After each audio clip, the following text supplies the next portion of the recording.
So as we had left off, the defeat of Austria in the 1860s led to the Hungarians demanding to have some greater status within the Austrian Empire. And in 1867, a dual monarchy was created, and Austria then became known as the Austro-Hungarian Empire. This was at a considerable disadvantage to all the Slav minorities in the Austrian Empire.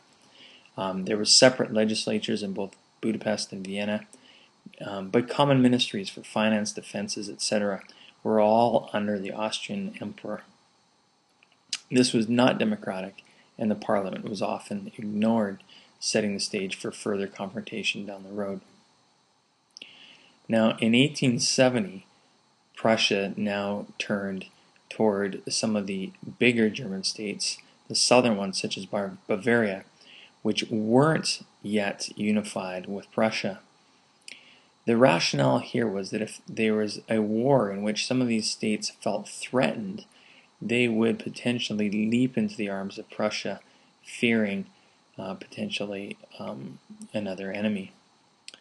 And so the war in 1870 between the French and the Prussians was really started by kind of a bizarre incident in which a dispatch was sent by telegram between the Prussian king and a French minister, which Bismarck very cleverly changed the words of to make it appear in France as though the king of Prussia had insulted the French emperor Napoleon III and caused Napoleon III essentially to launch war against Germany, a very ill-advised move. The war, like the Austro-Prussian War, was very short. It did not become a wider war. Russia at the time was too weak, having been beaten in the Crimean War. Austria was isolated with no friends because nobody had come to help them against Prussia.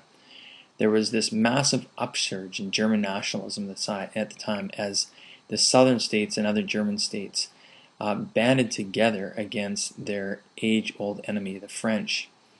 Britain at the time was quite content to stay out of continental affairs, and Italy actually agreed to support Prussia in order to rid Rome of French troops who quickly left Rome, and thus Italy was able to complete its unification as these French troops left to go defend France. The French armies were crushed.